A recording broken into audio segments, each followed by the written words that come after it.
live. What's going on, you guys? Welcome back to another episode of the Geekly Goods Roundup, where we round up the greatest news stories going on in movies, and we talk about them here on our weekly live stream. Yo, listen, we've got a stacked topic list tonight. Taylor Swift dominates at the box office. Big surprise to nobody. But The Rock, man, his new movie, The Smashing Machine, absolutely flopped. We've got A Quiet Place Part 3. I put 2 in there, y'all, but excuse that. Part 3 has been delayed, and we've got a reason why. They actually gave us a little inside scoop into why they decided to delay this.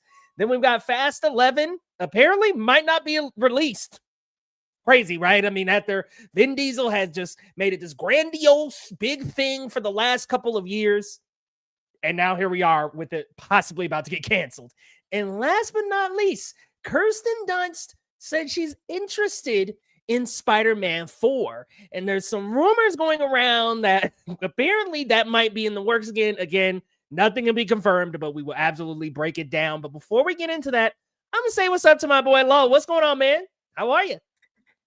Hey, good evening. Glad to be here as always, man. I'm still on a high from Thursday, even though I would like to ask my Niners to stop giving me a heart attack. We won in overtime on Thursday, like three nights ago, and my blood pressure was whooped. But we won. I know how it goes, brother. Hey, we're 4-1, 3-1, 3-0 in the division. I'll take it. Not bad, man. I mean, hey, to be 3-0 in your division is a big deal. Oh yeah. I'm like, we're over here like just 0-1 in our division so far. But hey, we've got more on the way, so I'm not too worried about my Broncos beating the Philadelphia Eagles yesterday. Holy shit, the Super Bowl champ Philadelphia Eagles, who were undefeated. We stopped their streak. Oh my gosh, dude. I love that. I'm so overjoyed about that. And it just goes to show, man, the AFC West, it's a fucking battlefield right now. It's just like, who knows? It could be the Chiefs, it could be us, it could be the Chargers. Who knows? But you know what? I'd rather have it that way than easy. Right.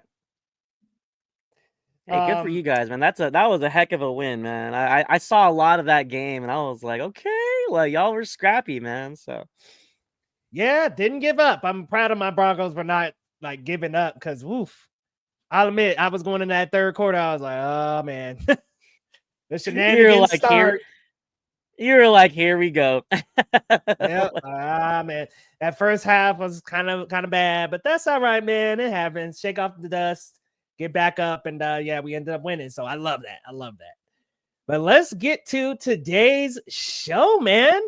Starting off with the box office pulse, y'all. Here we take a temperature of the box office and we look and see what's going on. You know, the top 5, the biggest stories out of the box office this week. And this week we've got a pretty diverse schedule of movies. But first off, I wanted to say hello to Dead Protocol, who I think is talking about the live stream title with Spider-Man 4, and then Noel Gonzalez, who always pulls up, no fail, with any of the Marvel stuff. What's going on, Noel? Says New York Comic Con, October 11 predictions, Marvel television animation.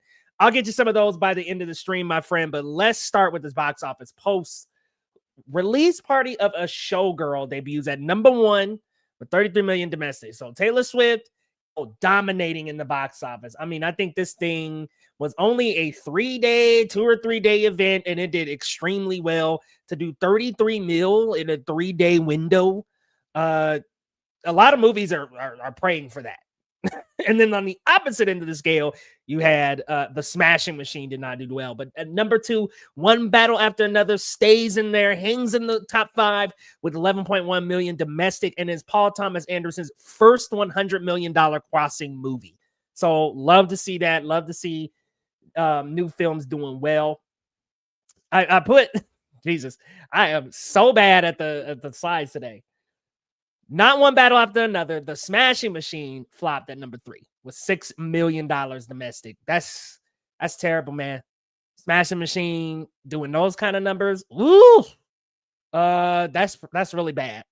But we'll get to that in a second. Gabby's Dollhouse got 5.2 million at number 4, which is crazy to see that Gabby's Dollhouse is that close to Smashing Machine.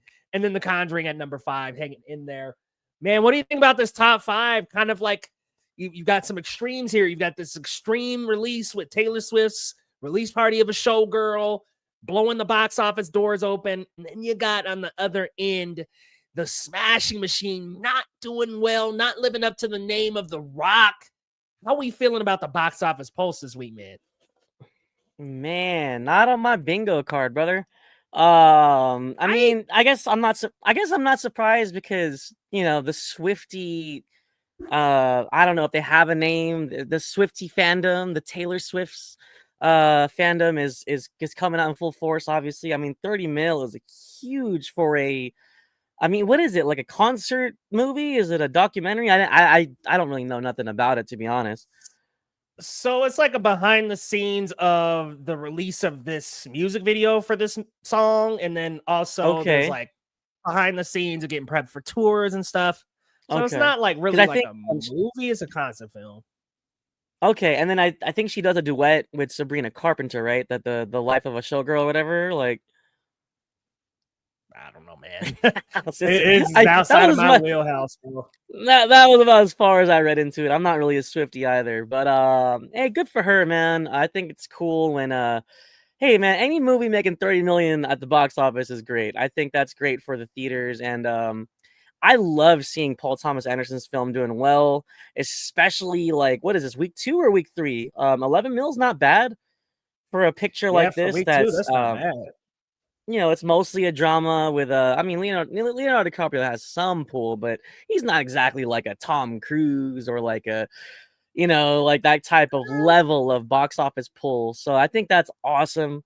And to agree with you, man, it's I'm surprised. I'm also not surprised.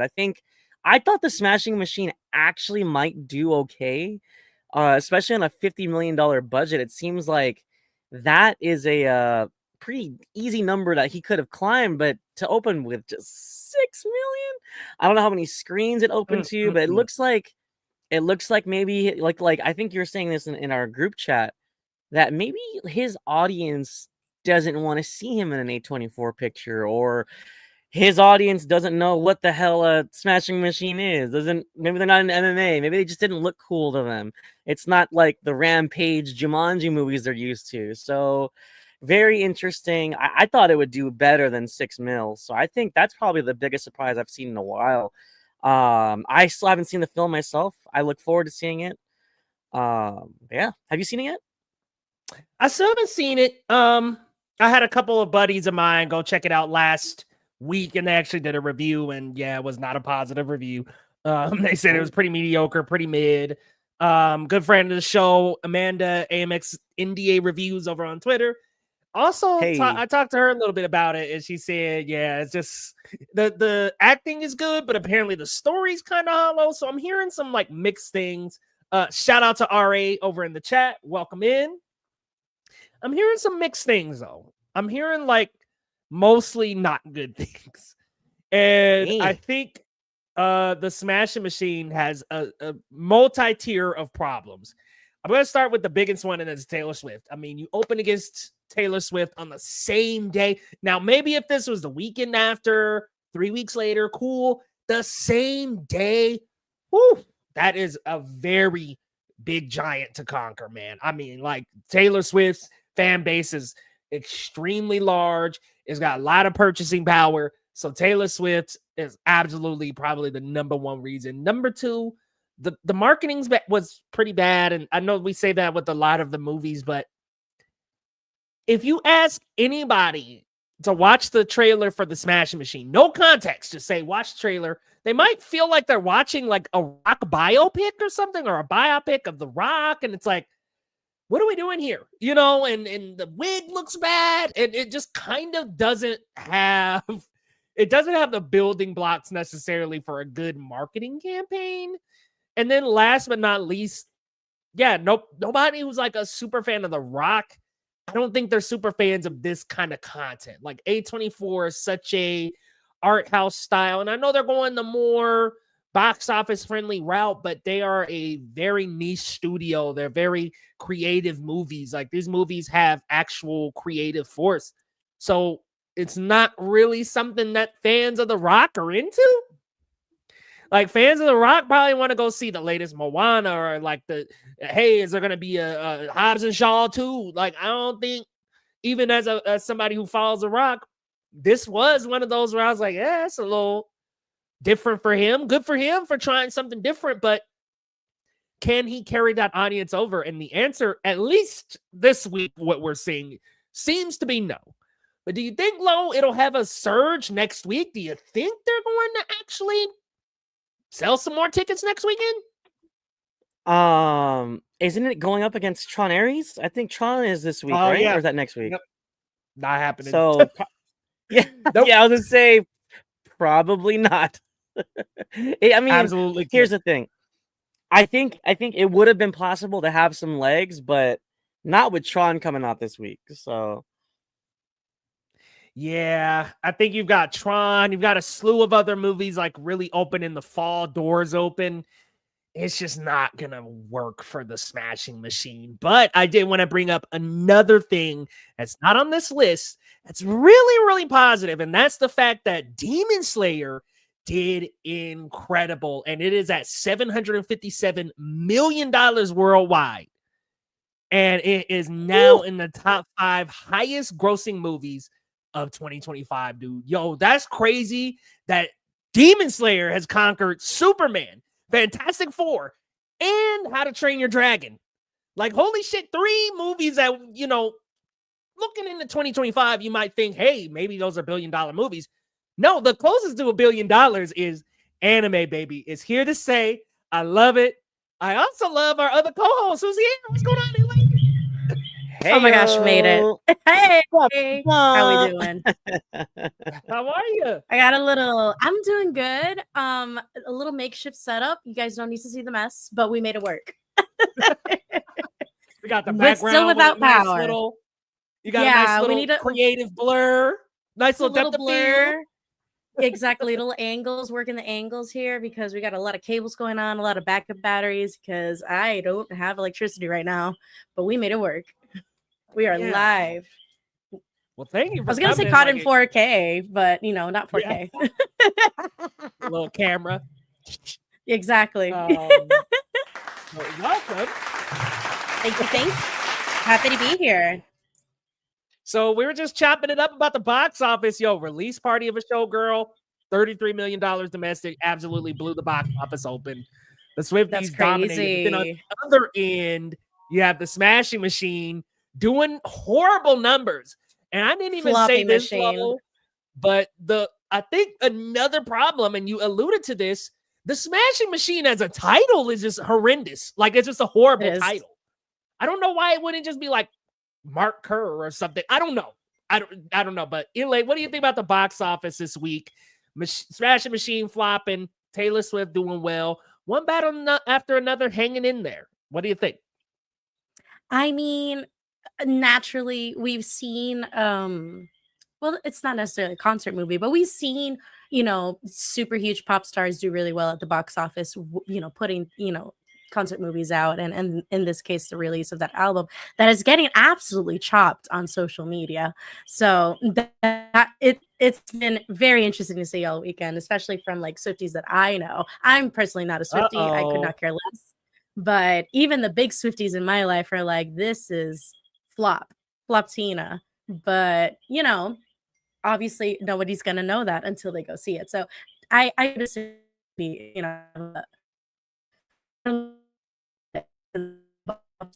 interesting to see, not super surprising, especially considering one battle after another. For this season, there's not like people turned up for one battle after another. I remember it would be having really good numbers last week, but it's also not like a huge blockbuster. Once again, it's as big of blockbusters we're getting now. But it's kind of season, guys, just a little bit. We're still waiting on some really highly anticipated like horror that's coming up here. But yeah, Smashing Machine flopping, not shocking to me at all. I think it had really, really little to poor marketing. I think The Rock is not a name that brings people to the movie theaters to see this particular kind of movie. And like you guys said, the title is it's way too vague. Quite truly, it's not giving. If and as basic as it sounds, it's really not giving the genre of movie that it is, which is it's a quote unquote like wrestling fighting story biopic, and you only really get that idea from the trailer that I genuinely think not a lot of people saw. I saw Smashing Machine this weekend because, of course, we're in this, in this space. I've heard of it. I've known about it for a hot minute. I know it was received decently well at the Venice Film Festival, but I was kind of like, I saw it and I was like, well, this is kind of a not that a bad movie by any means, but it's just extremely middle of the road, superficial, kind of a 2-hour movie that is quite slow in comparison to The Rock's other projects that he's known for. So again, it's just really not surprising that this didn't connect with his particular fan base. Yeah, definitely. This fan base is just not like, as somebody who is, I guess, a part of the Rock fan base, like, I'm like, when's Hobbs and Shaw 2, man? Like, look, I love art house films. I love A24 as a studio. But yeah, the Rock A24, I was definitely kind of like, ah! And then I saw the picture of him as Mark Kerr and the wig looked weird. And I was just like, I don't know, man. Like, even we saw it on the show. Yeah, I was just kind of like, it looks okay. Like, but I'm hearing I heard mixed things, heard some not so great things. Hopefully it's okay, but I don't know. It kind of looks like how my friend described. Like, acting looks really good, but maybe the movie itself just feels a little hollow, doesn't really 100% accurate too. I don't know if you guys were able to catch Smashing Machine this weekend. Nah, not yet. I'm waiting on that. I was like, I'll wait. Yeah, you know what? Yeah, But, I think it's. I'm kind of really proud Oscar that we dropped the first news of this film on this show. Look at that. Yes, sir. Yeah, listen, I just hope that, I don't know. I hope The Rock moves back to doing the Rock style movies. I know he wants to get out of the box, if you will, but like, does it work? Or is the brand, attached to the brand films? Because Jumanji 3 is going to make some money. Right. The next Hobbs and Shaw is going to make some money. And part of that will be because of The Rock. But this one, The Rock's just not carrying the marketing machine to make this one a success, I don't think. Yeah, it's a weird Mad Lib. Yeah, no, when it first got announced, I thought it was a home run for me, but I think it's not finding its audience. I don't know who this film is for, but it's like it wants to be for the film Twitter people, but it's not film Twitter enough. It's not action packed enough or blockbuster enough for his audience. So it's just kind of like, I won't find that happy medium. But hey, speaking of Emily Blunt, right?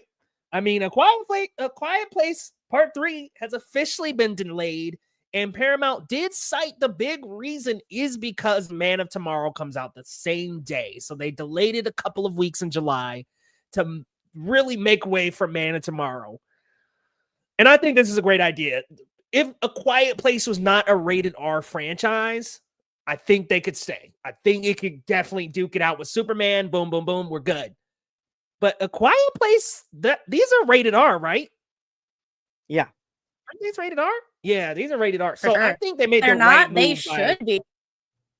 They're not? Are they PG-13? No, they are. I thought they were rated R. No, there are for sure. The first two especially were pretty violent. I gotta look that up. Rated R. No, it's rated PG-13. Honestly, I think it could possibly duke it out. They're so brutal. Maybe it's because you don't really drop the F-bomb. Oh, that's true. But they're brutal. They're brutal movies. Yeah, I thought for some reason these movies were rated R, but it moved out of the way of Superman. I mean, dude, how did we like Day One? Did we all see that? Loved it. I loved it. No, I think we had this conversation. I did not like Day One. I was like, I saw that and I was like, put that thing back where it came from, or so help me. Like It's that the was my same reaction. formula, different cast. It's the same thing with a different No, cast. it's the Help same me. thing but crappier. It's just Nah. crappier. You ain't gonna sit up here and tell Nah. me Queen Nar, Lupita Leo, is in a crappy nar. movie. Nah, man. I thought It's not they were Lupita's cooking. fault. Yeah, no, I remember now. I remember this review because you were talking about like the moments with the cat and yeah, Yeah. you know, I don't know. I thought they were cooking in spots, but it's definitely a step down from the first two films. It's not So. consistent. It has decent moments and Lupita carries, but the way it's put together is just so feels deeply enjoy it. Oh man, you're like getting hacked by Tron. I know. Oh Oh no. no. She losing her signal over there. Uh-oh. This is my hotspot, y'all. Ah, that's what it is. Ah, okay, we got you back. We got you back, but you kind of cut a lot of that. Yeah, no, I feel it. I Hello? think for me, Mean yeah, censored. we got you. We got you. I think for me, I liked stepping out of this story briefly, kind of taking a side quest and then coming back. But we are back to our main group, and John Krasinski's back, but they're delaying it because of Superman. I'm gonna toss it to you, Lo. What do you think about that, man? Do you think they should have stayed there? I mean, maybe. But then again, we saw what happened this July with even just three I tentpole think movies that were not the same weekend, kind of rolling over one another. I think for this film's sake, I think it's good to kind of let Superman do its thing and then kind of do its own thing later. I think it's smart in terms of the film's box office, but I'm gonna be honest, y'all, like I didn't know this was like happening so quickly. So have they filmed this yet? Are they in production, pre-production? Where are we at? I didn't know Quiet Place 3 was like actively happening. Like, oh yeah, part 3. I think they were working on part 3 when day 1 came out. Like I think it was kind of okay. like because it's well, and let me give you a little perspective. It's coming out in 2027, so this isn't out next summer. This is 2027. I'm sorry, maybe I might have said No wonder. Okay. this is 2027, but no, they haven't started filming and stuff yet. I think they'll start doing that early 2026, mid 2026. But yeah, Okay. this will I was be gonna say, summer of 2027. yeah, I don't remember hearing that they were like filming it yet, and I was like, "Wait, is this coming out next year?" I was like, "Wait, what's going on here?" Okay, that makes sense. That makes sense. But yeah, do you think it was? Yeah, you said it was a wise move. I think it was a wise move too, because honestly, superhero films, as much as we say there's fatigue and there's not fatigue, we go back and forth in the debate. They're still gonna come out in the summer and do well, like regardless. So yeah, I think backing up a little bit and saying, okay, hold on, we don't want to come out the exact same day as Superman. We'll come out a couple of weeks later. I think it's something that Fantastic Four should have done. I really wish Fantastic Four would have said, hey, you know what? For This is a sure. family movie. Why don't we come out in November? Why don't we we're the family movie, Thanksgiving Right. holiday, 4-day Thanksgiving. weekend, Yeah. 5-day weekend or whatnot. Yo, that would have been a perfect release date for Fantastic Four. But I think that A Quiet Place Part 3, doing his homework and moving back is a good idea. Ileana, what do you think? 100% agree. I think we've seen time and time again that studios are being obligated to be more strategic with their release dates in terms of, and I personally think it also lends to like a healthier balance in the box office and in that market, because once again, we've gone through this conversation where going to the movie theater continues to become a luxury. It continues to become this nice treat that people have because it's getting more expensive, and people are going to watch multiple movies even if the same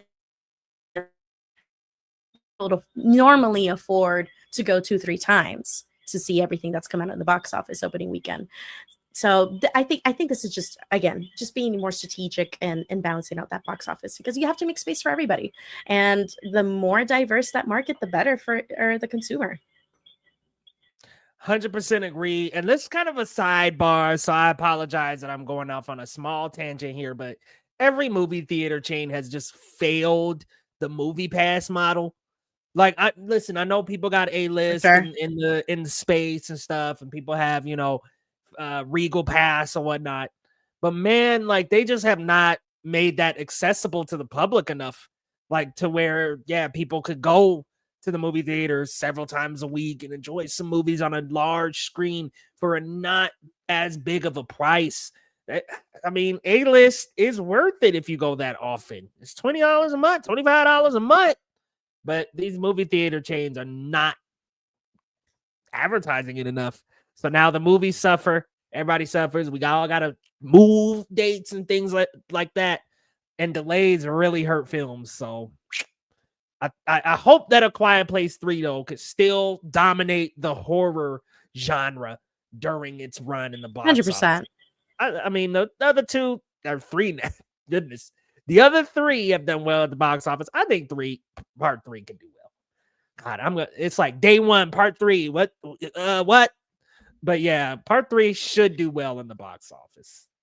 In a year where horror is doing a fantastic job, from Sinners to Weapons, these movies making $100 million, I feel like A Quiet Place 1 and 2 kind of set that formula in a way, like, a small, low budget horror, like minimal cast, and then you just focus on a good story. I think movies like Weapons and Sinners are showing like that is a very good formula that I would love to see continue, and I think Quiet Place 3 will do really well, honestly. I think it also has a really good fan base. Like, the people who have seen Quiet Place, and I'm talking the OGs, we love it. Like, yeah, slap A Quiet Place on that and we're gonna show up for it. And that was still the case with day one, even though we all knew it's not gonna be the same, it's not the same director, et cetera, et cetera. I think it's become this franchise that has made a pretty well respected name for itself.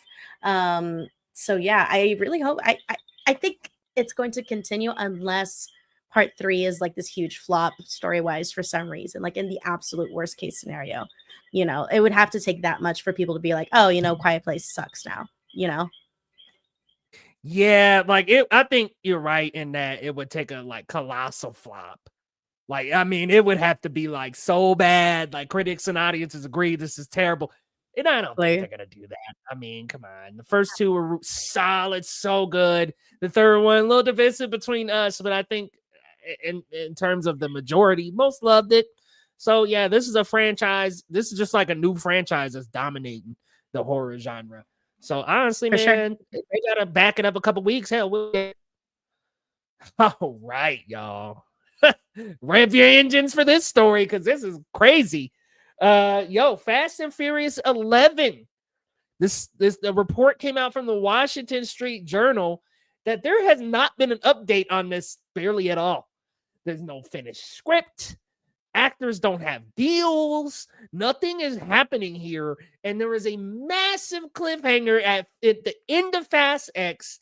And now Vin Diesel has been talking about, we want to take it back to basic street racing after this colossal movie where a car is pulling this crazy object through Paris. We want to simmer it back down to just the street racing and make it into a smaller film. What is going on here, y'all? Listen, I will say it. I am a big fan of the Fast and Furious franchise. I love this franchise, but man, 9 was super bad. 10 was good. 10 got me back into the good graces of this franchise. But then you give me 10 with Jason Momoa having a blast. I mean, I was like, he is living his flamboyant life to the fullest. And then these delays, nothing happens. Vin Diesel's making all these statements, but nothing has happened. What's going on with this, Ileana? What's going on with this franchise? Do you think Fast and Furious 11 may be scrapped? Now, this isn't official or anything, but nothing's happening.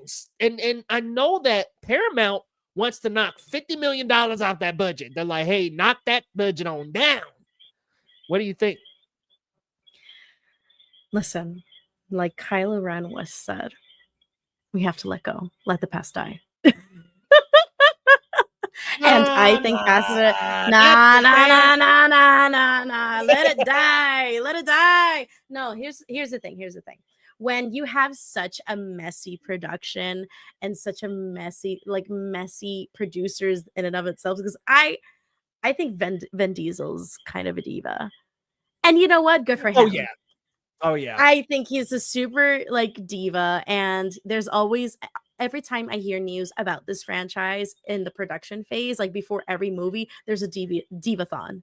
There's always some kind of drama. There's always some kind of scandal. Somebody's got beef with somebody else. That doesn't really. That's not an environment that lends to itself to projects that develop and are executed, So with all of this drama, this is not surprising. Like, honestly, I'm shocked that it's being kind of scrapped this soon, because look at how long we stood by Blade in the MCU, So sometimes you just gotta let it go. Sometimes you gotta take the L and make your peace with it. And I say that not so much for the fans, like, absolutely this is disappointing. And like you said, with that huge cliffhanger, I have a lot of Fast and Furious fans in my life. It's personally not for me, but even Mission Impossible knew when to wrap it up. You feel me? Like, we got to know when to wrap things up. Okay. With a little bow. And that's not wrapping it up. Big explosion, not wrapping it up. And Eli, they shot I can't get it out of my head now. All I can see is Kylo Ren looking at Vin Diesel, like, you're still hanging on. Just let it die. I think that's honestly what's happening. He's just hanging on to his cash cows, the cash cows of his career. Oh yeah. From Kara here says Tyrese damn sure won't be available. Yeah, after that little debacle with The Rock and what's going on with him. Here's what I'm gonna say. This is gonna be a controversial take. I personally think the Fast franchise is better than Mission Impossible. I know. I get whoa. Single time I say it, I think it is a way more entertaining franchise, and it has made a lot of money. I mean, the last one made dough overseas. So honestly, Ileana, exactly like you were saying, it's Vin Diesel. I'm sorry, it's got to be Vin. It's got to be that people just hate working with Vin Diesel. I mean, who was it? It wasn't James Wan. Who was on 8? Somebody was signed to do 8. Justin Lin was signed to do 10 and walked away because Vin was being a bumbling fool. So I just think that, like, Vin, you killed the franchise, dude. Like, you probably killed the franchise being a goddamn goofball, because this is a moneymaker. Like, the Universal should be like, hey, we need another. They should be foaming at the mouth for another one. And for whatever reason, these are super profitable, and it's the ego. This is truly the result of ego. Do you guys remember, like, the video before Justin Lin stepped away from the project? Like, Vin Diesel was making like a TikTok or something. He put his arm around him. He's like, "Hey man, yo, we're at Fast 10 right now," and he was like hugging the director. That. And I could tell, you can see it in Justin Lin's face, like he's just like, "Get me the fuck out of here!" Like, it was like an episode. Get me away from this guy. He looks like Blink Twice for help, dude. Like, I mean, it just was like, oh my god, like, so that just kind of added to fuel to the fire. I think it just, I couldn't believe Fast X did as well as it did. I was just like, wow. But yeah, you know what, guys? I mean, okay, technically this is supposed to be part 2, right? Fast X part 2. Is that what's happening here? Yeah. So Avengers Infinity War and Endgame. Right. And I think for me personally, I'm not trying to burst your bubble, Leo. I'm kind of done with the franchise. I didn't like X that much. I hated 9.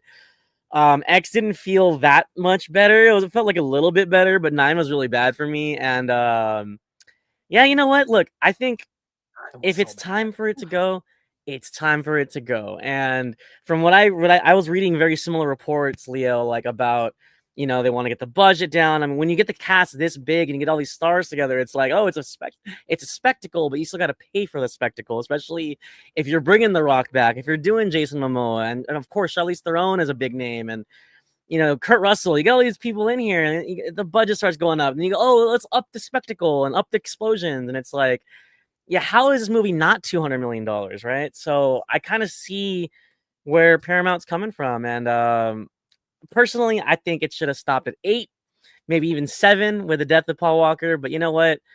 Money talks, and to your point, Leo, people love these movies. You're not the only one, so we'll Yeah, see what I happens. think I'm with you, man. It should have ended at 7. Like, honestly, perfect conclusion. Right into the sunset. Dom goes one way, Brian goes the other. Perfect ending in the franchise. Yeah. They wanted to keep pumping it out. Exactly like Hear Cara that was saying. I think song we till I kept supporting see because you of again. yeah. Cara makes a good point here. Kept supporting it because of the love for Paul Walker. RIP, but now it's jumped the shark. And this was a good question. Do you guys think The Rock has replaced the appeal of Vin Diesel? So I know his movie just flopped, The Smashing Machine. We talked about that to open the show. But yes, 1000%. Yes. I think The Rock Vin is had to his reach own out to him. appeal. I think The Rock is his own lane. I'm sorry. Like I feel like that's even he might even have more appeal than Vin Diesel because The Rock has multiple franchises easily. and blockbusters that he's in. And Vin Diesel is kind of a one-note guy, or has become a one-note guy. Because remember, The Rock kind of got his big action break in the Fast and Furious franchise. So Vin was like Fast 5, leading his franchise and doing his thing. But yeah, like you said it perfectly. The Rock has his own like lane to where you're like, yeah, he's blown way past Vin. Like Vin is attached to this franchise, and The Rock is a walking marketing machine. He's a walking brand. Vin doesn't have that status. I actually forgot about this because, like I said, I was done. Like after 9, I was like, kill the franchise. It's out of gas on the side of the highway.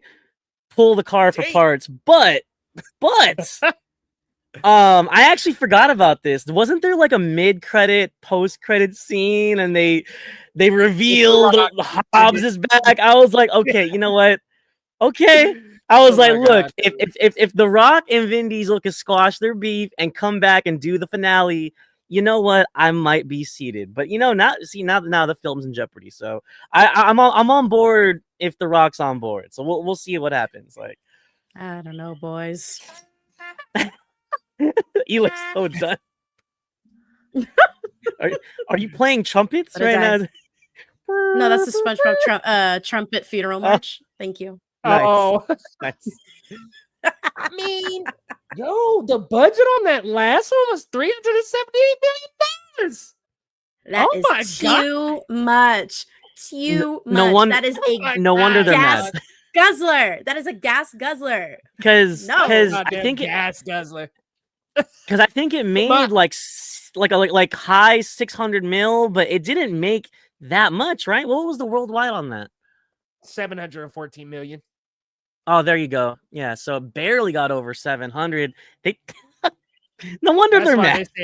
Which is not like 50 million off of that. Crazy great box office, but it's not great for them because they spent so much effing money. It's the cast, it's the effects, it's just the such marketing. a like, it's so decadent and just you can only have that startup vibe for as long as you can, and sometimes the well runs dry. I'm like looking at the cast list, and when you think about it, it's like, okay, yeah, Vin Diesel, Scott Eastwood probably demands quite a paycheck. They had Alan Ritchson in the last one. Brie Larson is demanding a bigger paycheck now. Jason Momoa and Statham are paychecks. The Rock had a cameo. Gal Gadot, who we're not a big fan of anymore, but back when this movie came out, was a huge star, made a big paycheck. I mean, Charlize Theron, like, yo, it's the cast. John Cena, if they had just said, hey, half of y'all, we're going to have to we're going to have to cut them scenes, or sorry, we wanted to cast you, but the budget's a little tight. It's no wonder it's $378 million. You got Charlize Theron, Vin Diesel, and all these other folk romping around with these crazy effects. The marketing is big for these things. They go to Brazil and do this huge, extravagant thing. This can't possibly be profitable for Frito-Lay. For what? You know, like in game night where he said he says this can't it can't be profitable for Frito-Lay. That's a deep That's cut, Elaine, but I respect the joke. I respect the joke. I mean, it is the situation we're in, isn't it? Also, guys, sorry, not to completely sidebar us again. And well, I mean, we're known for going off the rails, guys, but y'all remember in Goodfellas when Ray Liotta was like coked out and he kept looking up in the sky thinking there was a helicopter following him? Yeah. I don't know what's going on right now. There was a helicopter like hovering around my neighborhood. I don't know if there's a manhunt, but it's just so distracting because you guys can't really hear it. But like all I hear is a helicopter blades flying over my house. Like, anyways, they're coming to get us, Lo. They're coming to get you, man. I had to run out. So my garage is open. I'm next to my car garage, and I had to run outside because what is going on right now? It's Vin Diesel. Dom in the chopper. Dom's coming to get you, man. Hey, Chuck was like, hey, you better stop talking about my movie, family. Diva. No, you know what's crazy to think though is that Vin Diesel's biggest role, modernly, I mean, one could say outside of this, is Groot. Yeah, like Groot. Yeah. All he does is claim the fame outside of for sure 3 words. And he's great at it. Remember what I said? You know what? I take back what I said about one note actor. It's a 3-word actor, actually. By the way, not my bag, guys. I do not condone cocaine use. And me personally, it's not my cup of tea, baby. But oh, snap. How funny would that have been, though? How funny would that have been? By the way, guys, they're out to get me. Remember when Ray Liotta was coked out? Yeah, that's me right now, live on stream. Like that's. Oh, how do we get anyways. Well, we're ending things off here. So let me map out a scenario for you guys that actually happened on Twitter. A fan account, a Spider-Man fan account, no profile pic, tagged, I think they tagged either Sam Raimi or somebody, and they were like, hey, is Spider-Man 4 going to happen? And the writer for the Batman and the Batman Part 2, one of the co-writers, chimed in and said, yes, I'm trying to get Sam Raimi to do it. So here we are. We have returned. Like, let me back up. That's not official, but he said, I have been trying to get Sam Raimi to do it. Fast forward about 3 or 4 days later, Soups asks on his podcast, I know, whatever. He asks on his podcast, do you want to have a Spider-Man 4? Like, he asked Kirsten Dunst that during an interview, and she talked about it a little bit and did specifically say she would be open to returning, her and Tobey being older. She said the worry was like, would the fans want it? But yes, we would. Well, can't speak for y'all, but absolutely yes. I actually think this would be a good idea for Marvel. Let me tell you guys why. Because what animation is doing so well right now is like it has stories that are over here, over on their own little playground. And if we can do that, just like what DC was doing with Joker and the Batman, if we could do that in Marvel, I'm so down for this. I know it's a while later. I know it's like, oh, people, but I mean, Tobey and Kirsten don't look too bad. If they're like, helping out a young Mayday Parker, and that's what this movie's about, I'm super down for this. But I don't know. Maybe it is too late. I would be down for it. I doubt it's going to happen. But if Marvel did like an Elseworlds and was like, hey, Blade is in that Elseworlds. Poor Blade. Spider-Man 4 is in that Elseworlds. We got a couple other things coming out. Maybe a one-off X-Men movie. Something. I'm here for that shit. And you mean to tell me you bringing back Sam Raimi, the King? Oh, shit, man. I would be so down for that. But, Lo, how do you feel, man? Do we think the Spider-Man 4 ship is just long gone? Keep it with Tom Holland. Let's not revisit. Or would you like to see Tobey get a 4th movie and a nice conclusion to Tobey's story? So, unfortunately, personally, I think the ship has sailed. However, no, they did the re-release of Spider-Man 1, 2, 3, Amazing Spider-Wentz 1, 2, all of Tom Holland's films. They did all 8 Spidey films. I think it was earlier this year or sometime at the end of last year. Last year, I was yeah, seated I was there every week. for every single film, guys. And even Yep. especially for the Tobey Maguire films, people still love Toby. Some people grew up with him. Some people, that's my Spider-Man, whatever. I don't get that mean about it because, you know, same thing. Oh, Michael Keaton's my Batman, whatever. Like, people love Toby. People love the original trilogy. And me personally, look, if Sam Raimi's behind it, take my money now. However, we're talking about a sequel to a trilogy that ended almost 20 years ago now. That was 2007. We're coming up on 2026. Do we want a sequel to this 20 years later? I mean, I don't know. Top Gun Maverick. That's all I'm gonna say. Top Gun Maverick. You got me. But I think it shows nostalgia is king. I think it shows, especially with stuff like Star Wars, especially with like a lot of the nostalgia bait films. I mean, hell, Tron Legacy didn't do that well, and we're getting a sequel this year with Jared Leto. So I think there's an audience for certain franchises, and obviously Spider-Man is a huge name. No Way Home made $1 billion, and I think a lot of that was because of Tobey Maguire and Andrew Garfield. I think people would be seated. I think we would love to see this. I personally would love to see kind of like what Kirsten Dunst was saying. I saw the post. She said it'd be cool if that they were parents and they were like trying to be adults and see an older version of her MJ and Toby's Peter. I think that would be really interesting. However, I don't know. It just seems a little far-fetched, especially like I said, just after all the tumult with the original Spider-Man 4 that turned into Andrew Garfield's franchise, and with Tom Holland's new film coming out. I don't know if there's a place for it, but I would watch it. Ooh, Cara out here, man. You cooking in the comments, Cara. Said not her Marvel checks dried up and she needs an appearance.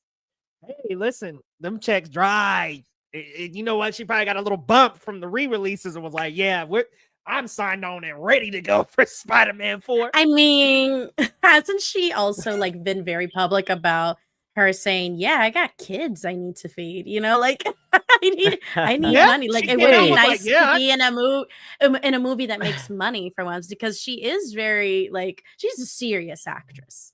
Like Kirsten Dunst has always been like, especially after the Spider-Man franchise, quite a serious actress, and a serious actress that has always made an like incredible effort to work with female directors, and has done a lot of her filmography with women behind the camera, which I applaud. And Nicole Kidman also does that. But I don't blame her for, you know, stoking the fire for her next paycheck. However, again, I totally agree with Lo here in terms of, is there a place for this? I think there's a place for everything. I think timing is key. And I think Kirsten Dunst's take on it is like one of the very few ways that it could possibly work. If it is a take on parenthood and aging and being like struggling and grieving your youth and being past your prime, if that's the story we get with this Spider-Man, I think that would be fantastic. And there's a possibility for a really, really good movie here, even if it's not like super duper mega action packed. I would just keep it like very street fighter, street level kind of a Spider-Man deal, because he just does not have, you know, and he doesn't have an item to be, you know, fighting the freaking Vulture or anything. There's already like, you know, other Spider-Man and other superheroes on the streets where he's just like, you know, who am I? I love the idea of a Spider-Man with an existential like midlife crisis. Yes. Yeah, you know, okay, I hatched an idea. I think this could be really dope.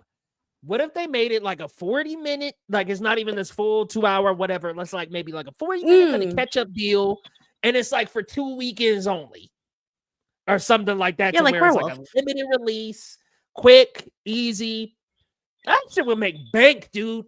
I mean, I'm talking a couple $100 million in a few weekends for maybe something that could take them $20 million on a budget. I mean, it could work. Possibly. Hear me out. Saying no. She's like, she doesn't want it. No, hear me out. So I mean, 90 minutes, man. I couldn't help but picture Tobey Maguire in a bathrobe. And hear me out. Yes. If they want to do this, what if we did something like Into the Spider-Verse and Jack Johnson's Spider-Man is actually in live action like a Tobey Maguire, and if they want to introduce Miles that way, I think that would be an interesting choice. And then maybe we could see a little bit of Tobey's background with Kirsten Dunst as adults and have that be there, but that's how we introduce Miles. I don't know. Just a thought. I don't know if I want like I don't want like the Spider-Verse Peter Parker to be him. Like I kind of like him to be Peter B. Parker. Okay. Yeah, I don't want him to be Peter B. I think Peter okay. B kind of has his own thing going on.